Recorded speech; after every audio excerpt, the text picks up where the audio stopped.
Yep. Good evening, everybody. Thank you for coming out tonight. I'd like to welcome you all on behalf of the Nahant Women's Club. All right.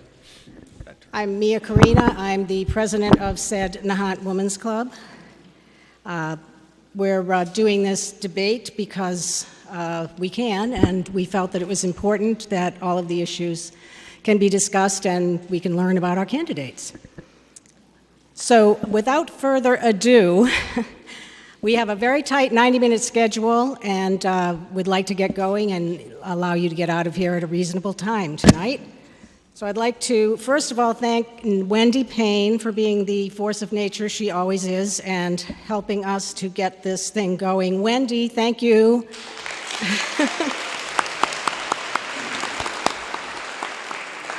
We are truly not worthy. Also, Officer Schultz, thank you for being here.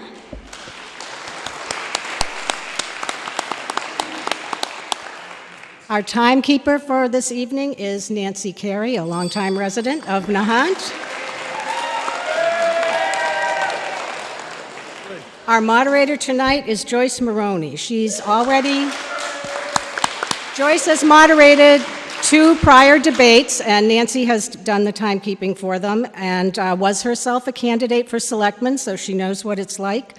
She's a 31-year resident of Nahant, but now she resides in Salem, so she is impartial. I would like to turn over the gavel to Joyce. Thank you.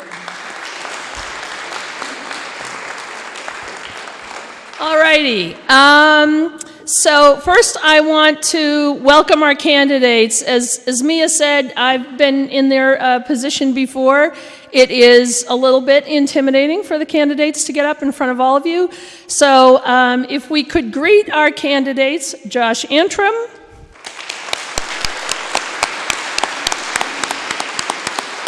and Carl Macario.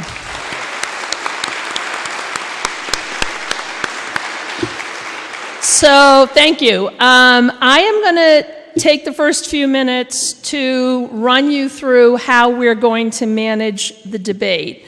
Our objective tonight is to provide everybody watching here and at home with insights about our candidates that will aid you in making an informed decision on Saturday at the ballot box.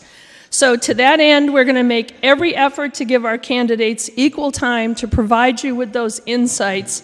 And so we will manage the debate as follows. Part 1, each candidate will have 2 minutes to introduce himself to you, the audience, and the viewers. The order of the opening statements and the order of each discrete chunk of this debate moving forward was determined by a coin toss in the presence of the candidates and agreed to by the candidates in advance. So if you wonder why it isn't just going back and forth, that's why. So for the opening statements, Josh will go first, followed by Carl. In the second part of the agenda, I will post 3 predetermined questions, which the candidates have had in advance. We will begin with Josh, and Carl will follow, and then alternate back and forth between the 2. In this section, I will pose the question. Each candidate will then have 2 minutes to respond to the question, and the candidate who goes first on each question will then have a 1-minute interval to rebut his opponent at the end of each question if he wishes. In the third part of the agenda, each candidate will have the opportunity to pose a question to his opponent. He will have 1 minute to pose the question, 2 minutes to answer the question. Josh will go first, Carl will follow. The fourth part of the agenda is audience participation. So you will have had the opportunity to hear their opening statements, the 3 pre-planned questions, the questions they have asked each other. If you have a question you would like to see both candidates respond to, we're going to ask you to put your name on the index card that is at your seat, only your name, not the question you want to ask. And right before we start the audience participation part of the agenda, we'll have volunteers from the Women's Club going around literally with this hat, to collect your names. Oh, there are more hats. There are hats in the back. And so the way we will manage this to make the audience questioning as fair as possible, rather than having it be a mad scramble to the center aisle where death and mayhem ensues, we're only allowing 30 minutes for the audience questions. I will pull 10 names from the hat. We probably are only going to be able to get to 5 or 6 of the questioners. So we'll have the first 6 that I pull line up at the microphone. We'll take those questions, and if we get through all of those questions and we still have time left on the clock, then 7, 8, 9, 10 can come up to the mic. So you will consider yourselves our farm team if you wish. And then audience members, when you're asking a question, you will have 1 minute to ask your question. By the way, I'll repeat all these instructions before each section. But you only have 1 minute to ask your question. This is not the time to speechify. So if you spend your entire minute making a speech, I'm going to gavel you down, and I am heady with power with this in my hand, I will tell you. So just keep that in mind. If you have a question to ask, frame it as succinctly as you can. So at the end of this audience participation section, I'm going to have to use my judgment a little bit. So if somebody is in the midst of a question as the clock is winding down on the 30 minutes, I'll let it play out and we'll finish the question for both candidates, even if that goes a little over 30 minutes. But I'm not going to start a new question after 30 minutes. So we'll take as many as we can within that 30 minutes. Following that, each candidate will make a closing statement, beginning with Josh, ending with Carl. And last but not least, if you don't get your questions answered tonight, both candidates have agreed to hang around in the back of the room, the back of the hall, at the end of the debate. So if you have additional questions you'd like to ask, have at it when the debate is over. Rules of order. So how are we keeping time? Nancy is in charge of keeping time. For each timed response, Nancy is going to flash a flashlight up here to give us a 15-second warning. See that? The flashlight demo is happening. And when we hit the time, the 1 minute or 2 minutes, Nancy will ring the bell. Oh, ring it. Make sure we can hear it. All right. When the bell rings, stop talking. And when the bell rings, you folks keep talking, because again, I have the gavel. I will gavel you down. Last but not least, many of you here are supporters of one of these two candidates. In the interest of trying to keep us as short on time as possible, I'm going to ask you to hold your applause for after they make their opening statements and then after they make their closing statements. If we're applauding every time somebody makes a point you like, we're going to be here a long time. So that is the instructions. I know it was a lot, and again, I'll refresh your memory at the beginning of each part. So without further ado, we're going to start with the candidate opening statements. And Josh, you have 2 minutes. All right. Is that on? Yep. Thank you all for being here this evening. Thanks to the Women's Club for organizing and hosting the event. And also I'd like to thank Carl for being congenial through this whole thing. I think it's made it a lot easier for both of us. And thank you. I truly appreciate that. No problem. My name is Josh Antrim, and it's been my great pleasure to be part of this community for 58 years. I grew up here, and my wife Ellen and I have raised our 3 children here, and it's truly been a blessing. So I'm running for selectman at the highest level because I really love this town. Right now, our town is facing some serious challenges, and I think I can help resolve them. And now that my children are grown, the time is right for me to give back to the community that I love so much.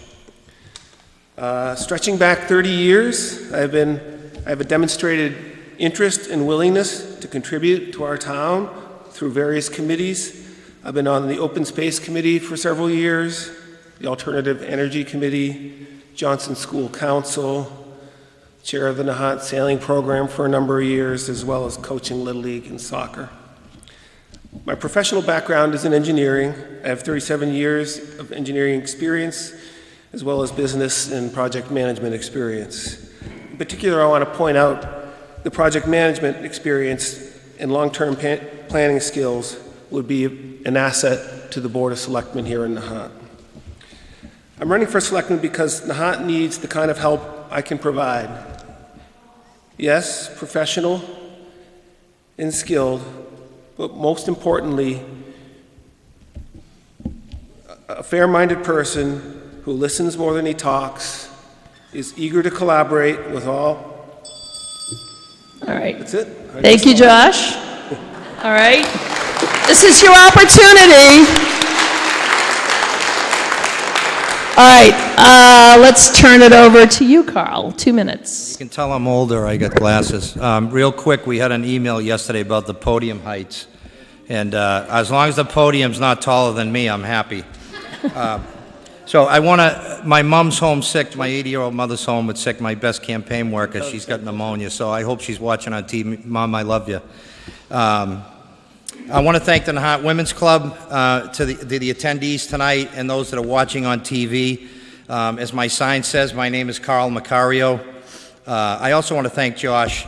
He's a good man. He's run a great campaign. He's a gentleman. I lived at 6 Hovey Way now for 31 years. I've raised 2 children here. They both attended the Johnson School. I've served on Nahant Emergency Management now for 2 years, and I've seen firsthand out 24 hours in the 4 nor'easters we had last year what Nahant suffers when we have bad storms. I spent 13 and a half years at the Department of Homeland Security. I retired early to start my own business. While at the Department of Homeland Security, I'm proud to say that I started the first ever behavior-based screening program in the history of aviation in the United States. I'm very proud of that. So having said that, moving on to why I'm running for Selectman, I want to be very, very clear. I love Nahant. We all love Nahant. It is truly an oasis from the rest of the world when you come across that causeway. That's Little Nahant, Big Nahant, Bass Point, all of it. It's a true oasis. This is a crucial time in our community, and I don't want to sit by and hope that things work themselves out. We can't shy away from tough decisions. I want to be involved, and I think more people in this community need to be involved in shaping our future. Over the years, too many times I've attended town meetings and see the same faces and the same people who, God bless them, stay involved. But again, more people need to get involved. James Lovell, Apollo 13 astronaut, once said, there are people who make things happen, there are people who watch things happen, and there are people who wonder what happened. I want to get involved and make things happen in a positive way. Thank you. All right. Thank you, Carl.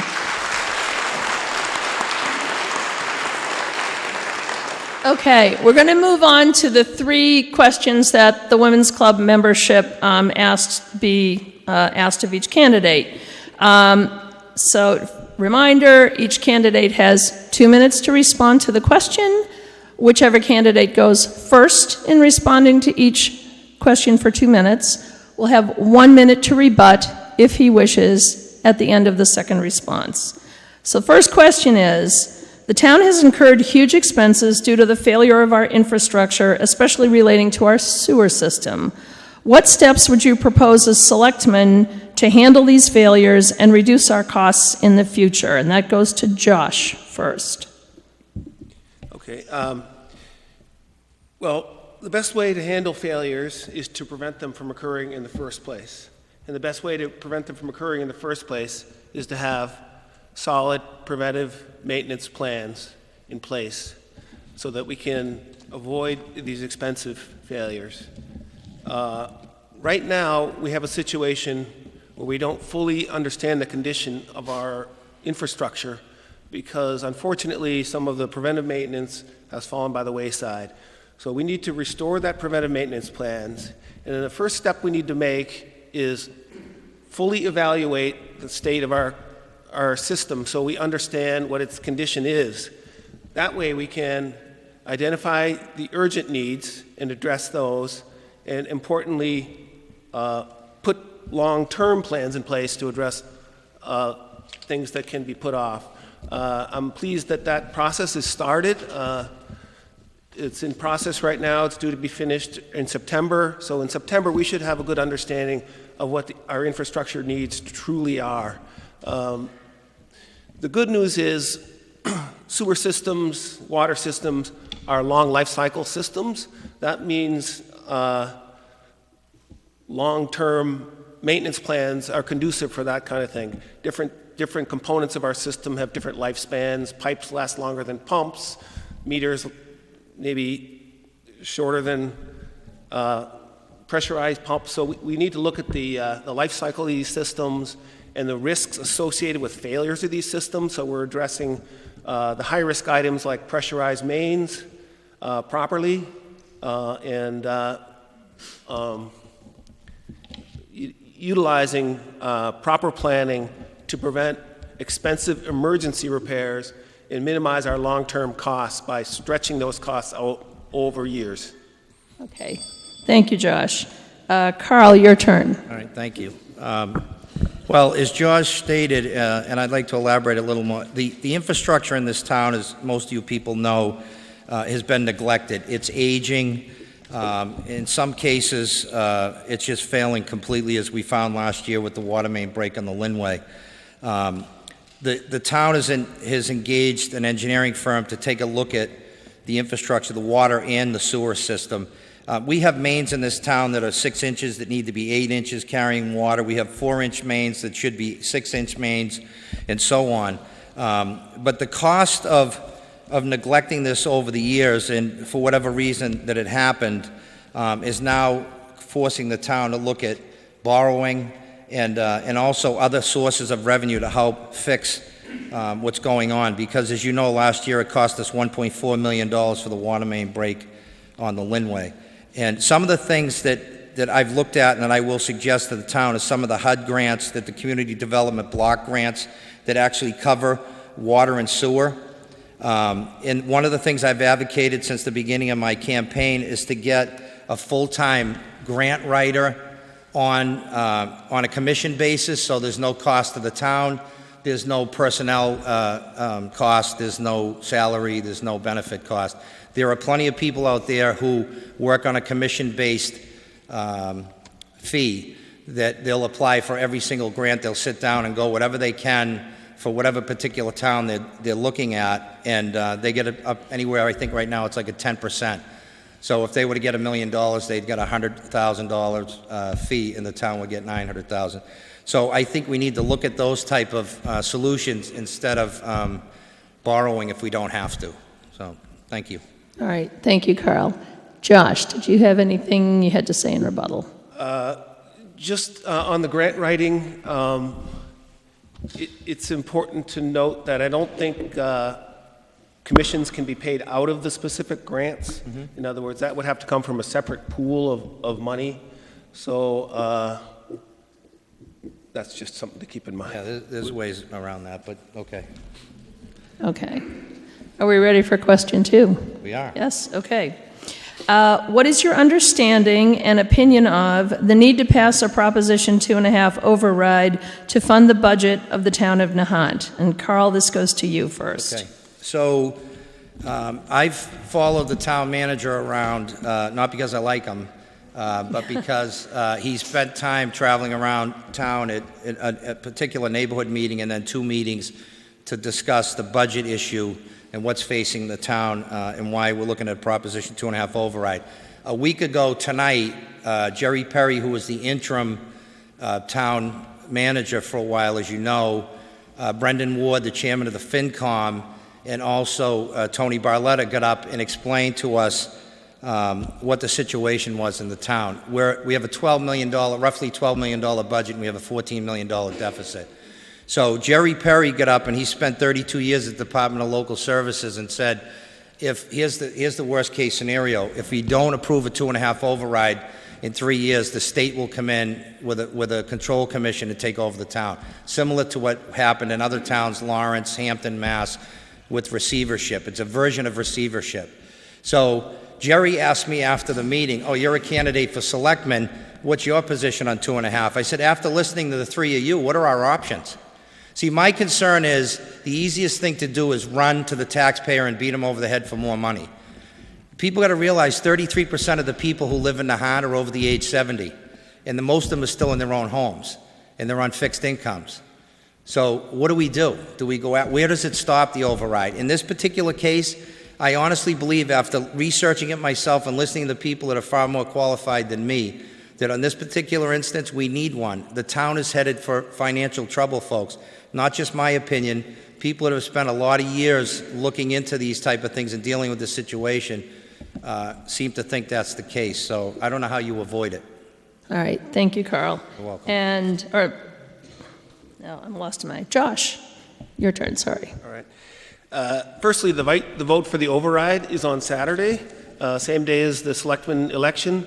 So by the time our votes are counted, the town will have decided whether we need an override or whether we're going to approve an override or not. So if elected, it's my responsibility and duty to play my hand to the best of my ability for the town. We do have a problem. We've known it's been coming for a long time. And frankly, as Carl pointed out, we haven't taken the necessary steps to address it. Tony, our new town administrator, Tony Bartlett, has come in. He walked into a tough situation, but he's been working hard, and I've been to some of his presentations on the budget. He's done a great job, and he has convinced me that the override is the right thing to do at this point in time. Nobody wants to pay more taxes, that's for sure. But we have $11 million in debt right now. We have about $425,000 in storm damage from last year. So if we don't pass the override, that's an additional loan. We have our stabilization fund. This currently has about $93,000 in it. That's the fund that we would fund any unexpected expenses from. So if we don't fund the stabilization fund properly, any future storm or sewer main break just means another loan, more interest, and the problem snowballs. So I too believe the time is right to bite the bullet and pass this override. That's what my one vote. We all get one vote. That's how I'm going to cast my vote. Thank you, Josh. Carl, anything in rebuttal? Yeah, just important thing to remember is if we don't do the override, we have to protect the bond rating of the town. And if the town's going to be able to borrow to do things like water and sewer infrastructure improvements, we have to protect the bond rating. And we won't do, the override will help do that. So I think that's important to keep in mind too. All right, thank you, Carl. All right, third of our pre-planned questions, and Josh will go first on this one. What do you perceive to be the most pressing issue with the town, and what is your strategy for a solution? Well, the town is facing a few very serious problems right now, including the budget and the infrastructure that we just discussed. But what's most pressing right now is Northeastern University expansion, because this is a one moment in time situation, and this is the moment. So we can kick the can down the road one more year on the budget. We can kick the can down the road on the sewer system and water system. I don't advise it, but we could. With Northeastern, we need to get our act together right now, because we need to establish our legal position and present that legal position to Northeastern. Nahant needs to be in the driver's seat in this thing. We need to control our destiny. We have the legal rights to do so. We have the financial means to fight this fight without affecting taxpayer rates from private donations. And we need to define to Northeastern what is acceptable in our town. That means size, location, aesthetics, parking, what's expected for payment in lieu of taxes. That, by the way, needs to be in cash, not in some exchange of goods.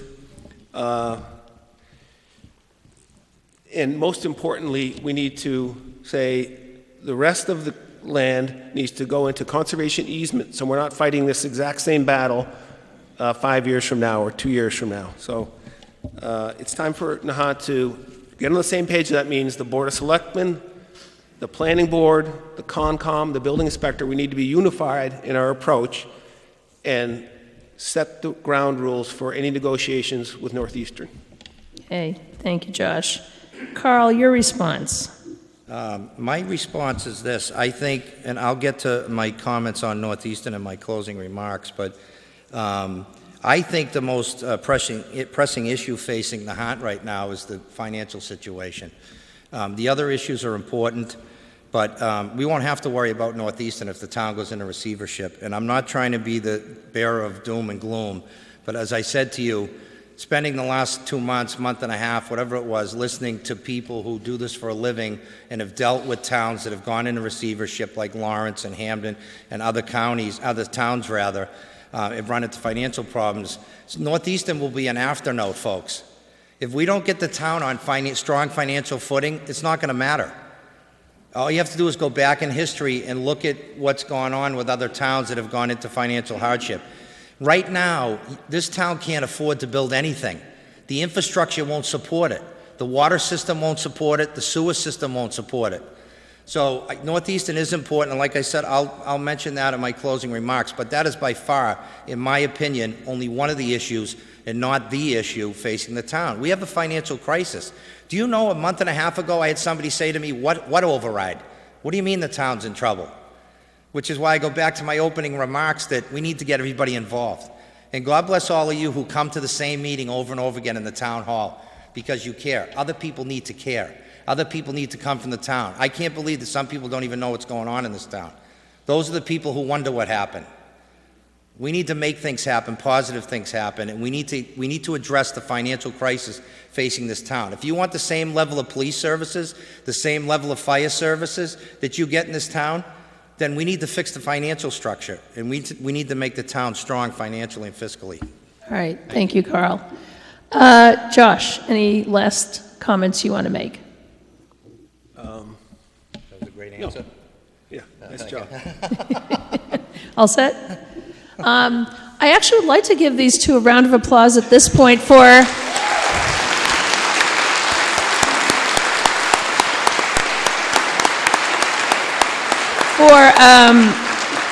really a great model of very civil discourse. I think we all would Joyce, like to can I see say more one of that. quick thing? It's not a camp. I just want to say that about 3 weeks ago, Josh and I were at a meeting here. Josh came up to me one-on-one, not in front of everybody else, and said the town's lucky to have two good guys running for selectman. And I thought that was very nice.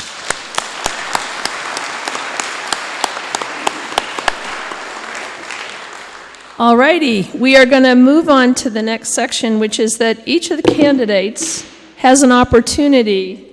Oh, thank you. Chivalry lives. Chivalry lives. I was going to show off my new hip, but no. So this is the point where each of the candidates can ask each other a question. They have 1 minute to pose the question, and the opponent has 2 minutes to respond. So on the first round here, Josh has 1 minute to pose a question to Carl. So in some of your literature, you've talked about the Northeastern situation and negotiating with them to help pay for some of our budget and infrastructure issues. How much do you think you can negotiate from Northeastern, and why do you think that? In a dollar value? In a dollar value. I have no idea, but anything greater than zero is going to benefit. Mike. I don't know the monetary value that they would give us, but I think drawing a line in the sand, I know in some of your literature you've said 1,700 people gave me my marching orders. And I think if not to sit with Northeastern, at least to hear what they have to say, see what their plan is, see what they're willing to give the town, is a mistake. I think it's a disservice to the entire town of Nahant if we don't sit down and at least talk to them. You can't accomplish anything in life without communication. Communication is key in marriages, in businesses, in relationships, And I think that's why I said we need to sit down and negotiate with them, at least hear what they have to say. If we don't like it, we go in another direction. But to draw a line in the sand and not even communicate with them, I think is a big mistake. It's not fair to everybody in this town. So that's why I say what I say in my literature. Okay. So I have... Also, all right, Are you? Yeah, I'm done. Yep. you've got more time. Okay. Carl, it is your turn to pose a question to Josh. All right, I got a Northeastern question for you. Okay, speak into the mic, Carl. Yep. I have a question for you on Northeastern. If Northeastern is legally allowed to build there, what is your plan B? Because I know you've said you don't think they should be allowed to build, you don't want them to expand, you don't want to negotiate with them. What's your plan B? Because it's their land and they're probably going to build there. Well, the first thing I'd say is that our zoning laws don't allow that. Our zoning laws say that no buildings except recreational buildings are allowed in natural resource area. All that land is natural resource area. There is a table of use, table in the zoning laws that contradicts that. We also have a clause that says stricter interpretation applies for the zoning laws. So my interpretation of our zoning laws, not my opinion, the town's zoning laws that they voted on 25 years ago say that no building is allowed there. Okay. So that is a legal case. It's this case law that supports that being a valid legal position. I think we should exert that valid legal position, if nothing else, to gain leverage, so that when we do negotiate, I'm certainly not opposed to negotiating or talking, but when I negotiate, I want to be negotiating from a position of power, so that Nahant can dictate the terms, so that we can negotiate something that is acceptable to the town of Nahant. Hopefully something that can work for Northeastern, but it needs to be on our terms. Having the leverage is going to get us more money, more control over what they build and where. So that's the reason we need to exert our legal authority in this situation. Okay. Okay, thank you. All right, now is the time for audience participation. So you guys go ahead and get a drink of water while we make this work. So if our volunteers would collect the cards, so pass your cards to the center aisle if you wish to ask a question. Your card should just have your name on it. And instead of pulling the cards myself, who do I have in the audience who's younger than voting age? Yes. Would you like to come up and pull the names for me? Because you're not voting. These people do too, or else they wouldn't be here. Right.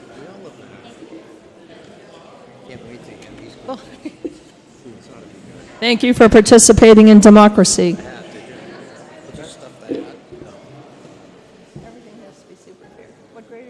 Should have thought of that. You are? Brendan, Blake and Brendan? Okay. I kind of wish they had better lights in here. Yeah. And do you both go to the Johnson School? I could see better if I had glasses on. That's why I brought my cheaters. Okay. I lost my squatter on my own.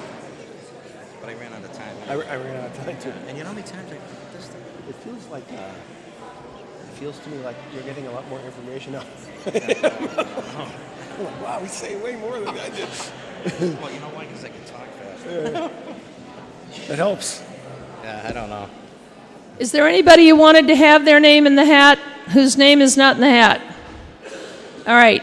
So here's how it's going to work. I have Blake and Brendan here to help me. They are middle schoolers. They do not vote in the upcoming elections, so I don't know how this could get more fair. So we're going to pull 10 names. I will ask 1 through 6 to line up at the mic in the order that we call your name. So why don't we pull number 1? All right, number 1 is, it's Maureen Edison. All right, so you're going to be number 1. And actually, let me find my pen and put 1 on that card. All right, number 2. Good evening. Number 2 is Colleen Collins. Should I begin or not? No. I'm going to get the 6 of you up here first. But thank you for asking. Okay, number 3. No, stay. Well, rest. You can stay there. You're up there anyway. All right. Number 3 is Bill Mahoney. Okay. Number 4. It's a good thing I'm putting numbers on them. Oh, sorry. Number 4 is Jen McCarthy. These are too crinkly.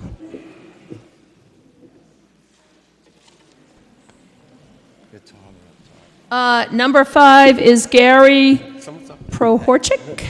Did I get that right? Do not want to mispronounce your name. Number 6.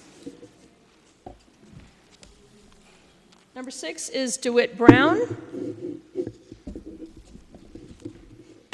Or Bill, as many of you know him. All right, now I'm pulling the farm team. By the way, I know nothing about sports, but I know farm team is like a backup mechanism. Okay. Number 7 is Ron Petnu? Okay, Ron, you're number 7. All right. Number 8, Michelle Capano.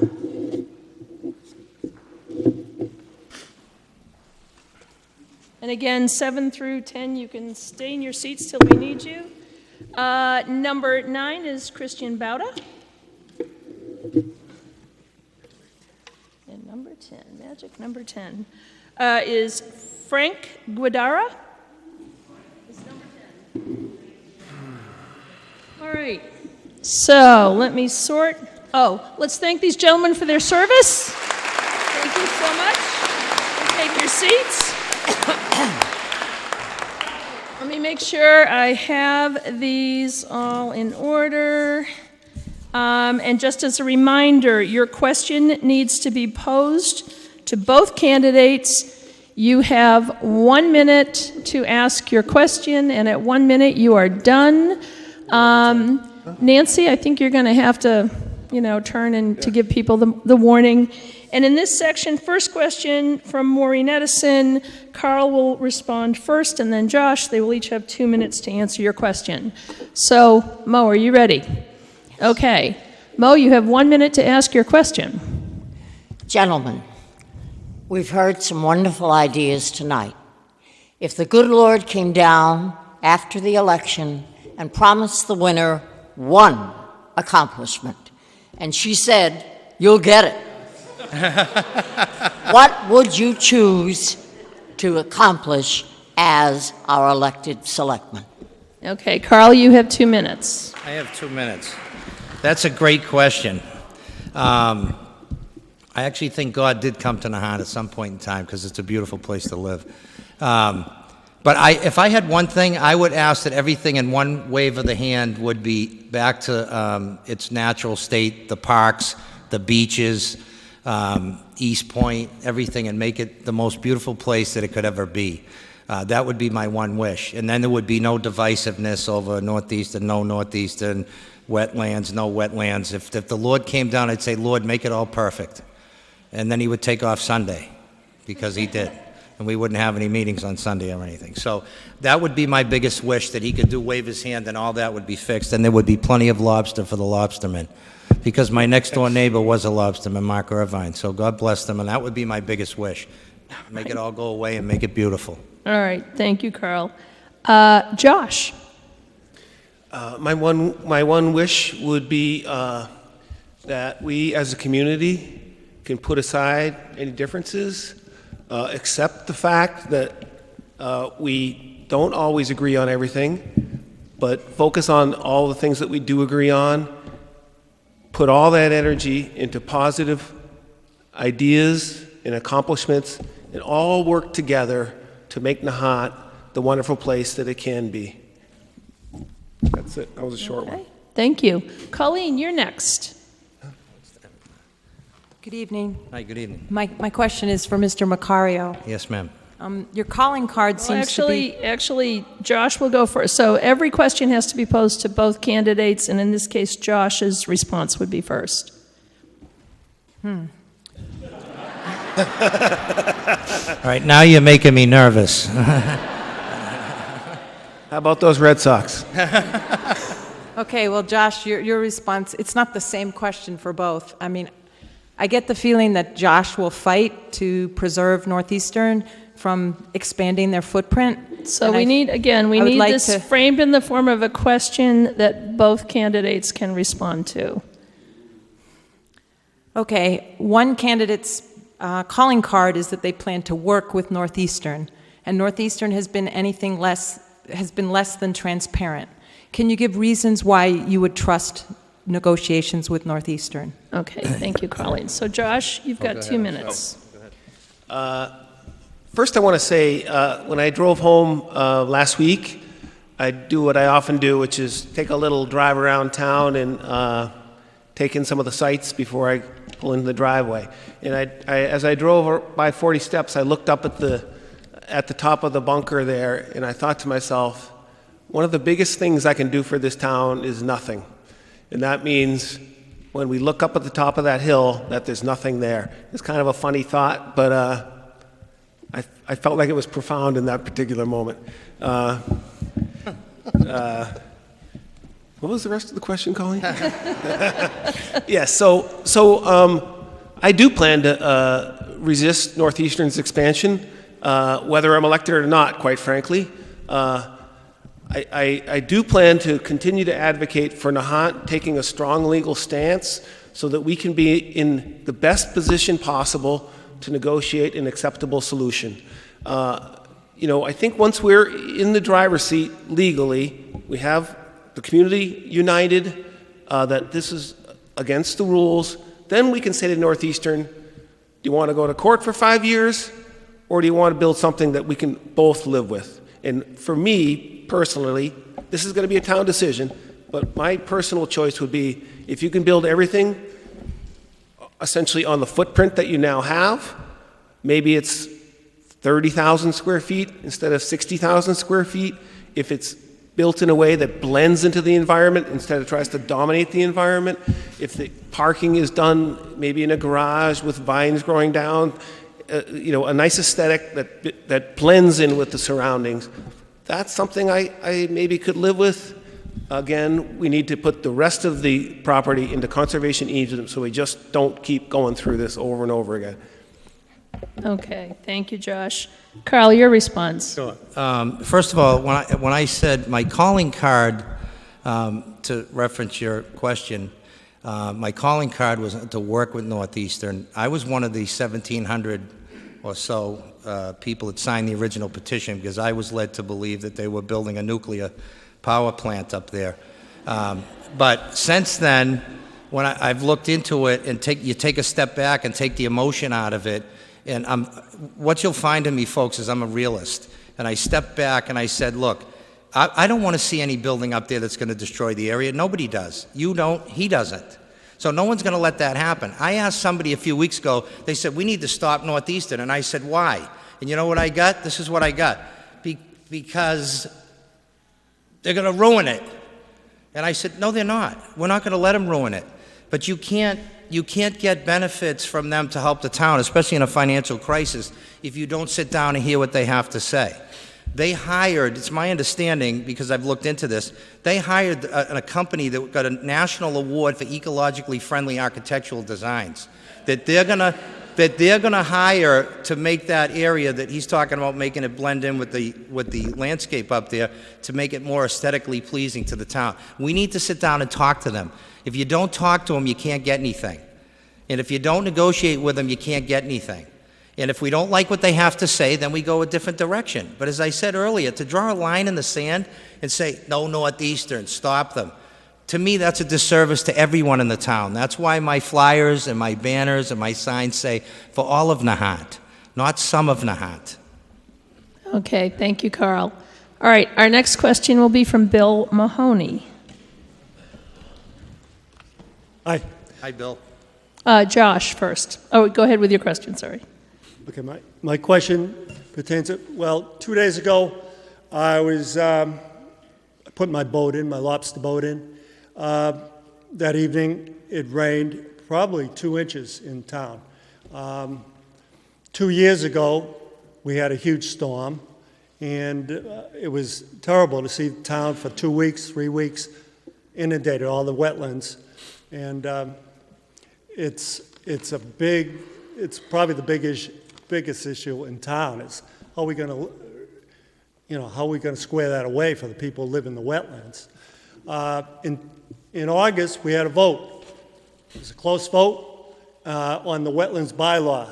The bylaw had to do with a boundary upland of the wetlands to alleviate flooding for the people in the wetlands and also the wetlands proper. I'd like you people to talk about that. Okay, so your question is Has to do with the wetlands. with the wetlands and Wanna what they do think about can be done the to alleviate wetlands flooding. bylaw and how we're going to alleviate flooding in Nahant. Gotcha. Okay, thank you, Bill. Carl, you are going first on this one. Bill, I agree with you that we need to protect the wetlands in Nahant.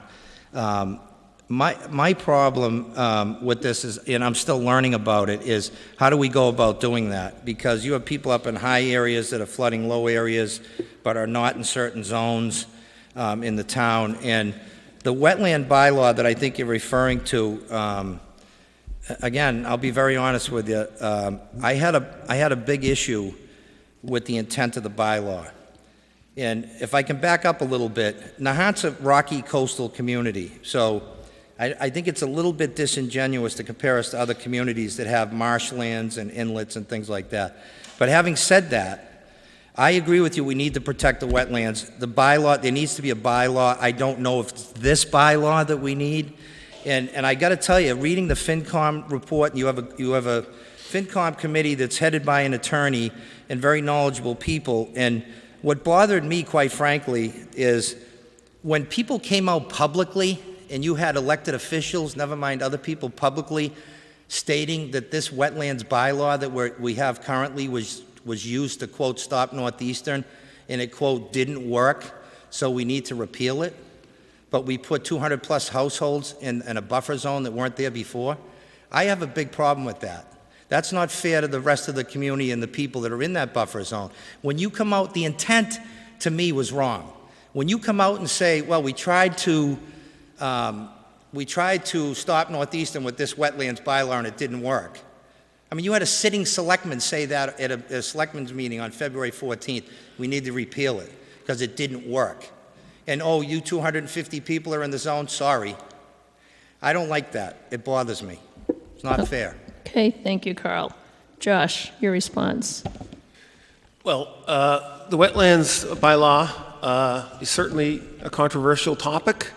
I think in this case, and in all cases, we need to base our opinion on fact, not hearsay. At a fundamental level, the wetlands bylaw is about protecting yourself and your neighbors in the floodplains from unintended negative consequences.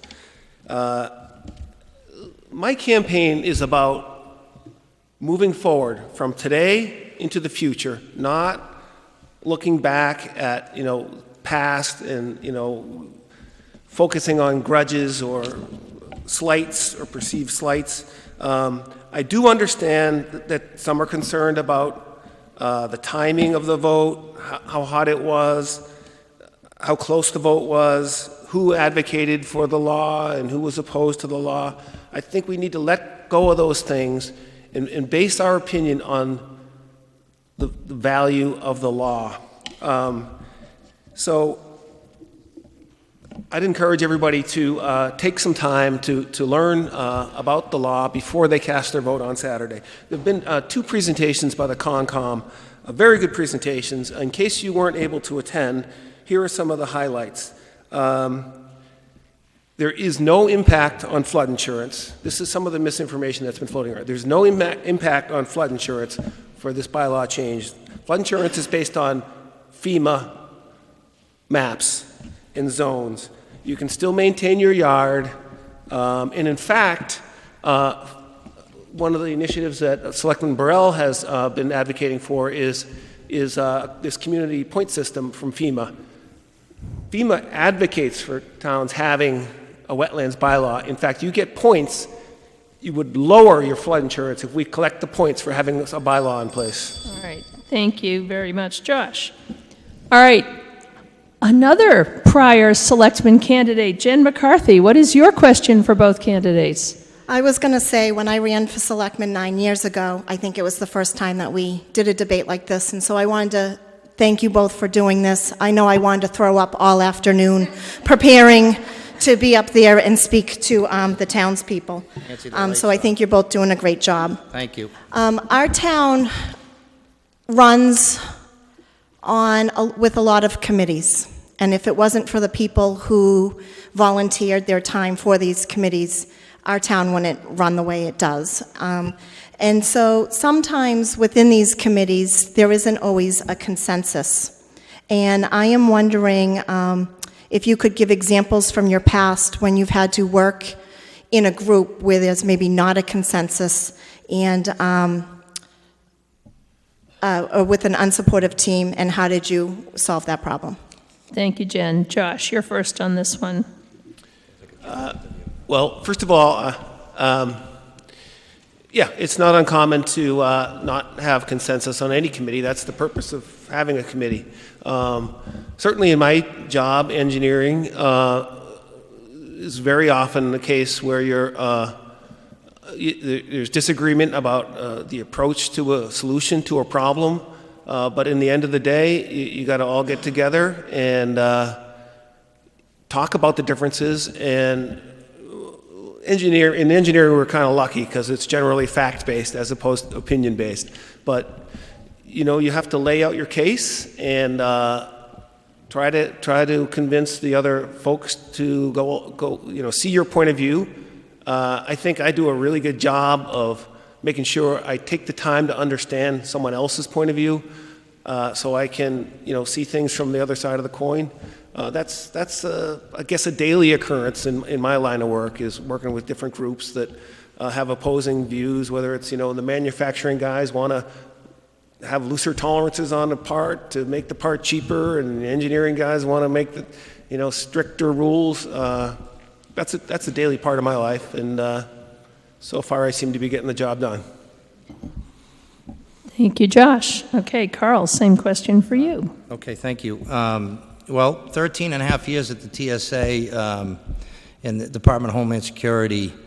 On some occasions, I had over 300 plus employees under my watch during my shift, not to mention early on when I was supervising teams. So we had being in the federal government, they love bureaucracy, so we had committees and teams and groups, volunteer groups, that we had to work with, and with the Massport stakeholders, people with wide varieties of opinions, agendas, not to mention the security aspects of things going on, and trying to ensure that the traveling public had an enjoyable trip through the airport. So we faced a lot of challenges, a lot of times in my career, and it's in my closing remarks, that a big part of my job was not just security, but in a lot of cases it was mediation, it was negotiation, it's sitting with employees resolving all sorts of situations where we had issues between employees. I was the liaison between the Mass State Police and the TSA and the union reps. So I have a ton of experience dealing with different opinions, different groups, emotions, things that mean a lot to different people, and all that kind of stuff. So I spent a majority of my career doing that, and I've been trained in it too. We had to. When you start doing mediations and employee things like that, and conflicts, it's important that you understand how to do that and be able to do it. And I'm fortunate enough to be pretty good at it. You can always get better, but I have a lot of experience in that background, Jen. Okay, thank you, Carl. All right, next question is from Gary Prochorchik. Did I pronounce your name correctly? Yes. Close enough. And It's debatable. Carl will take your question first, but let's hear your question. All right. My question is, kind of twofold. Not much has improved over the last 5 years or so to improve our water and sewer infrastructure, along with many other things in town. What will you do to ensure that action is taken to facilitate improvement with and without the override? Was that me, Joyce? That's you, Carl, yeah. Okay. So, as I said earlier, sir, that I think we don't have a choice on the infrastructure and the sewer system in the town is decaying at a fast rate. Some areas worse than others. And I, like I said earlier, I think looking at the HUD community block grants is a great way to do it because they actually have money put aside for water and sewer projects. So I think we need to look into that. I also need to look into a grant writer. Right now in this town, as Jen said, we have a lot of dedicated people that serve in committees. But right now we have Sharon, who writes grants for the library and does a wonderful job. Linda Peterson is doing grant writing. We've got all these grant efforts running around town, and I'd like to see some of that centralized with somebody who does it full-time and knows where to go for these things, because without the override, it's going to be tougher, and without the override, it's going to be tougher to borrow money, and if you can't borrow money, you can't fix things. So if we look at the grant avenue seriously without an override, we may be able to do some things there. I think it'll slow down the pace of fixing the water and sewer. I think it'll slow down our ability to correct some of the more severe problems because we're not going to have the money to do it. And then if our bond rating drops because we're not paying our bills, it's going to severely impact the town. So I think with the override, it'll give us a better chance, and we still need to go after these other things, go after outside sources. I'm even willing to advocate that we go for special legislation to get money for the town from our congressional delegation. Nahant is a unique community. We have no commercial tax base. It's 98% property tax driven. And like I said, how many times are we going to hit people over the head for more money? So there's ways we can go at this, but we have to go at it in a concerted effort. And I think you're right. Over the last 5 years, we've been all over the map. Meanwhile, things are crushing underneath us. Okay. Thank you, Carl. And Josh, your response? Well, I think you're right that some of these things have been neglected over the last several years. And whether you asked how do we deal with that, whether or not the override passes. The main thing we need to do is improve the collaboration within our town.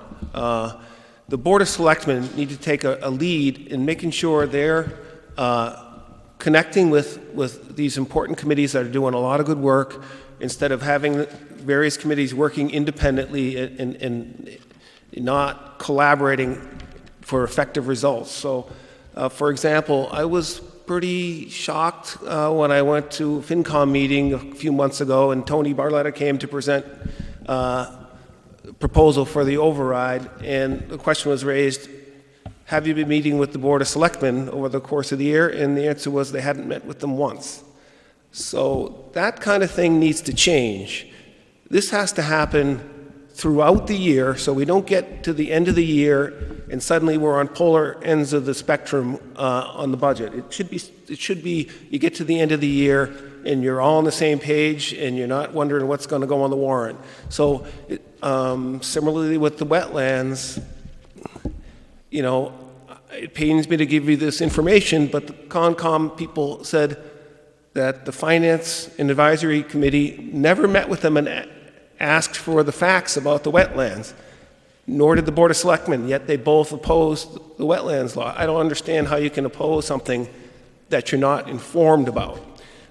So we need to really increase our collaboration and be proactive, action-based. I don't want to spend 3 years of my life on a Board of Selectmen that's not getting things done. It's about getting things done.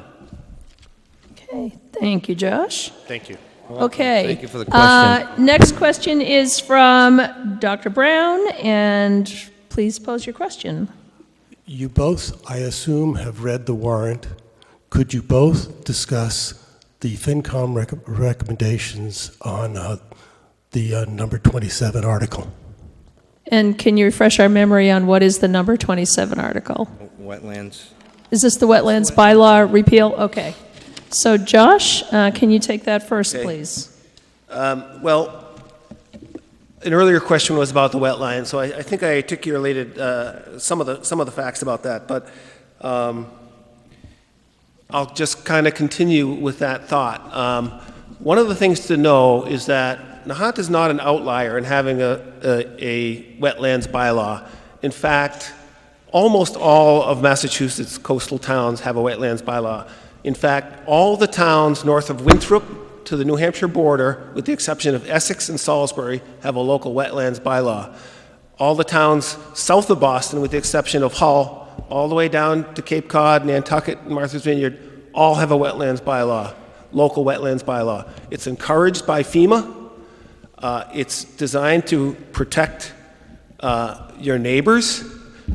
It makes sense to me, and the notion that was expressed by Carl via one of the selectmen that it doesn't impact Northeastern, that's not true. It's not a silver bullet that stops Northeastern, but it makes them, it's another hurdle for them to clear.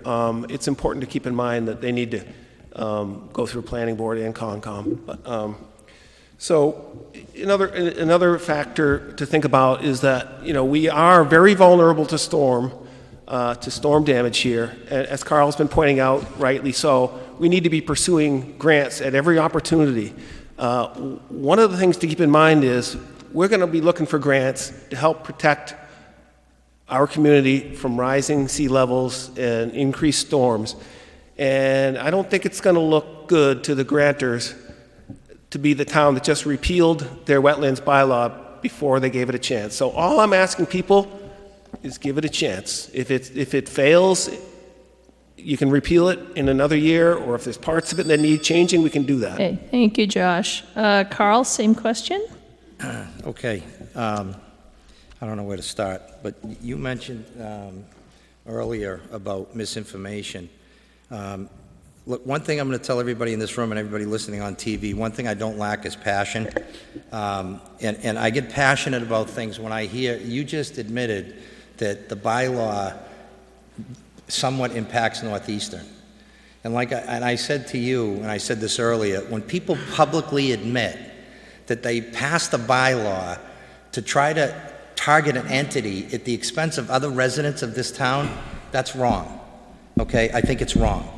Because it's like, oh, well, you have to suffer, but we may be able to stop Northeastern. It's wrong. And I'll tell you another thing. When you have an attorney write an opinion with words like credible, unacceptable, significant, and adequate are open to interpretation, and then you have the FinCom lawyer say that this could open us up to litigation, not right. I'm very suspect of that, and I'm very suspect of the intent. I don't like the intent of this bylaw. And I'll tell you something else. To compare Nahant to Marshfield, Cape Cod, Provincetown, look at that map. It's a mistake. We're a Rocky Coast community. And I think, to compare, I don't really care about other communities. I care about Nahant. Other communities have supermarkets and stop signs. Do you want to put those in Nahant and stoplights? I mean, where's the comparison to the intent of this whole law? And the intent was, and it was publicly stated, let's stop Northeastern. That to me is wrong. I'm sorry, but it's wrong. You can't hurt some people if to benefit others. It's wrong. Okay, thank you, Carl. All right, question. Okay, we got 5 minutes left. We're going to do one more question. Now, I have Ron. Are you Ron? No. I'm sorry. Ron is number 7. Ron Petru? I'm sorry. Petrucci. Okay, Petrucci. There you go. Okay.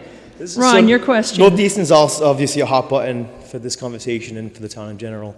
Have either of you met with Northeastern to this point? If so, what was the outcome? If not, what's holding you back? Okay, Carl, you're first on this one. I'm sorry, what was it? Have we met? Have you met with Northeastern? I have. I've talked to them 3 times. I've talked to Jeff Trussell, and I had somebody actually tell me I had no business talking.